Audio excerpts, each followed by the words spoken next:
அடியேன் ராமானுஜதாசன். அனைவருக்கும் வணக்கம். இன்னைக்கு நம்ம ஆண்டாளோட நாச்சியார் திருமொழியில கடைசி திருமொழியான 14வது திருமொழி பார்க்கலாமா?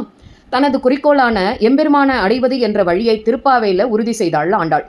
ஆனால் எம்பெருமான் வராமல் போகவே நாச்சியார் திருமொழி அப்படிங்கிற இந்த திருமொழியில முதல்ல காமனிடம் கேட்கிறா.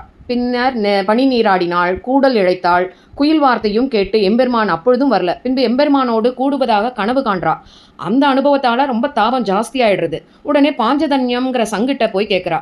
பின்பு மேகத்தை தூது விடுறா. ஆனா அந்த மேகங்களோ தன் நீரை பூமியில பொழிய அதனால் எங்கெங்கும் பூத்து குலங்கும் பூக்களோட தோற்றம் அவளுக்கு எம்பெருமானோட பிரிவு துன்பத்தை இன்னும் அதிகப்படுத்துறது.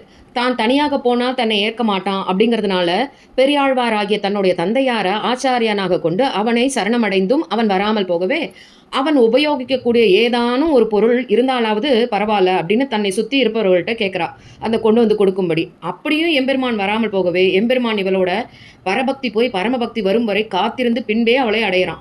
இவளும் நம்மாழ்வாரை போன நிர்பந்தம் செய்தானும் அவனை போய் அடையணும் அப்படின்ற நிலைக்கு தள்ளப்படுறா. அதனால தான் எம்பெருமானை இங்கே பார்த்தீங்களா அப்படின்னு கேட்குற மாதிரி இந்த பதிகத்தை பாடியிருக்கா.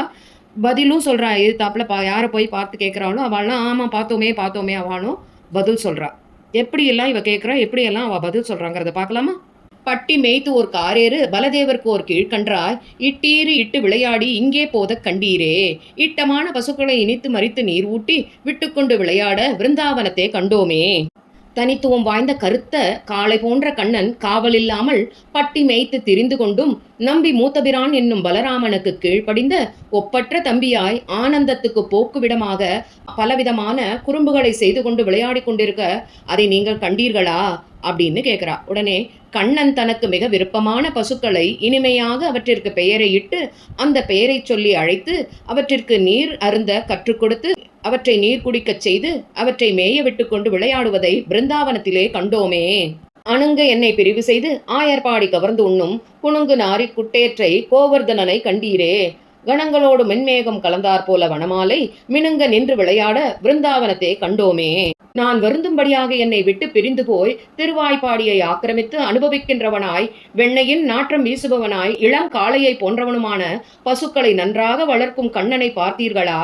மின்னலும் மேகமும் கலந்திருப்பது போலே கருத்த திருமேனியில் வெளுத்த வனமாலையை விளங்கும்படி நின்று தன் தோழர்களுடன் விளையாடுவதை பிருந்தாவனத்தில் கண்டோமே.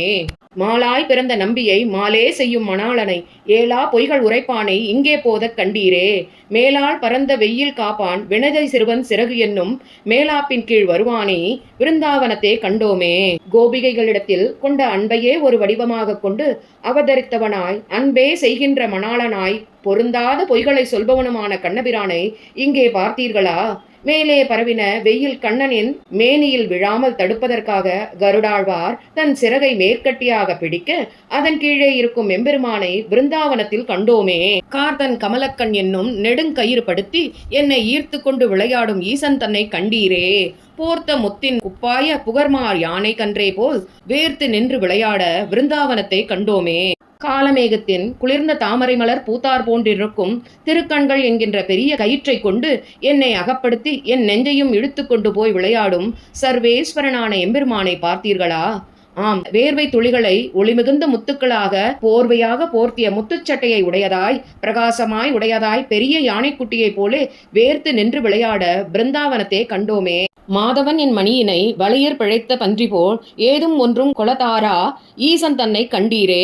பீதக ஆடை உடைத்தாழ பெருங்கார்மேக கன்றே போல் வீதி ஆற வருவானே விருந்தாவனத்தை கண்டோமே.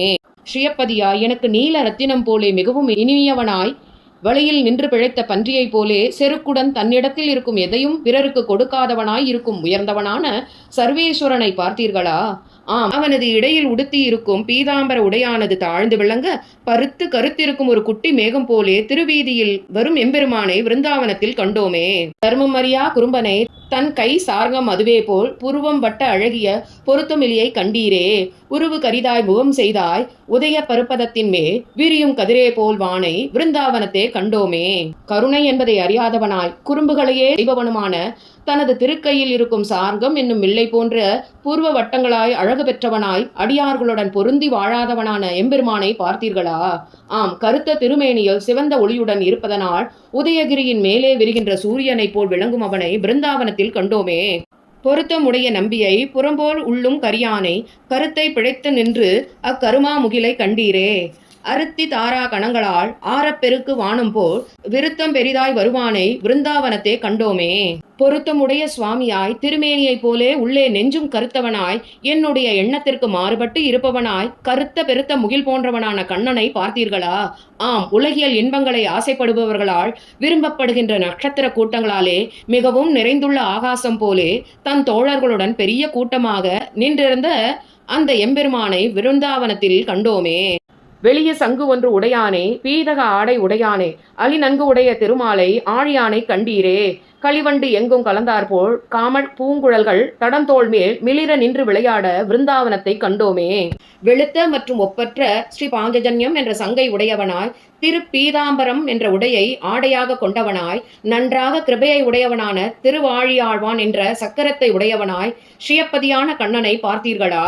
தேனை உண்டு கழித்துள்ள வண்டுகள் எப்புறத்திலும் பறந்திருப்பது போல பரிமளிக்கின்ற அழகிய கூந்தல் கற்றைகள் தோள்களிலே மேலே தவழ்ந்து விளங்க விளையாடுபவனை விருந்தாவனத்தில் கண்டோமே. நாட்டை படையென்ற அயன் முதலா தந்த நளிர் மாமலர் உந்தி வீட்டை பண்ணி விளையாடும் விமலன் தன்னை கண்டீரே. காட்டை நாடி தேனுகனும் களிரும் புல்லும் உடன்படிய வேட்டையாடி வருவானை விருந்தாவனத்தை கண்டோமே. உலகங்களை படை என்று பிரம்மா முதலான பிரஜாபதிகளை உண்டாக்கின குளிர்ந்த பெரிய மலரை உடையதான திருநாபியாகிற வீட்டை உண்டாக்கி இப்படி லீலாரசத்தை அனுபவிக்கும் பரிசுத்தனான எம்பெருமானை பார்த்தீர்களா? தேனுகாசுரனும் குவலையா பீடம் என்னும் யானையும் பகாசுரனும் உடனே மாளும்படியாக காட்டில் சென்று வேட்டையாடி வரும் கண்ணனை விருந்தாவனத்திலே கண்டோமே. பருந்தாள் களிற்றுக்கு அருள் செய்த பரமன் தன்னை பாரிமேல் விருந்தாவனத்தை கண்டமை விட்டு சித்தன் கோதை சொல் மருந்தாம் என்று தம் மனதை வைத்துக்கொண்டு வாழ்வார்கள். பெருந்தாளுடைய பிரான் அடிக்கீழ் பிரியாது என்றும் இருப்பரே. பருத்த கால்களை உடைய ஸ்ரீ கஜேந்திரன் என்ற யானைக்கு கிருபை செய்த சர்வேஸ்வரனான அந்த உலகத்திலே விருந்தாவனத்திலே சேவிக்க பெற்றமையை பற்றி பெரியாழ்வார் திருமகளான ஆண்டாள் அருளிச் செய்த இப்பாசுரங்களை பிறவி என்னும் நோய்க்கு மருந்தாக தங்கள் மனதிலே அனுசந்தித்துக் கொண்டு வாழ்பவர்கள் பெருமை பொருந்திய திருவடிகளை உடைய எம்பெருமானின் திருவடிகளின் கீழே எப்பொழுதும் பிரியாமல் இருந்து நித்திய கைங்கரத்தை செய்ய பெறுவார்கள். இன்றோட நாச்சியார் திருமொழி முடிவு பெற்றது. ஸ்ரீமதே வராக மகாதேசிகாய நமக. ஸ்ரீமதே ரங்க ராமானுஜ மகாதேசிகாய நமக. ஸ்ரீ எம்பெருமானார் திருவடிகளே சரணம். ஆழ்வார் திருவடிகளே சரணம். ஆண்டாள் திருவடிகளே சரணம். எம்பெருமான் திருவடிகளே சரணம்.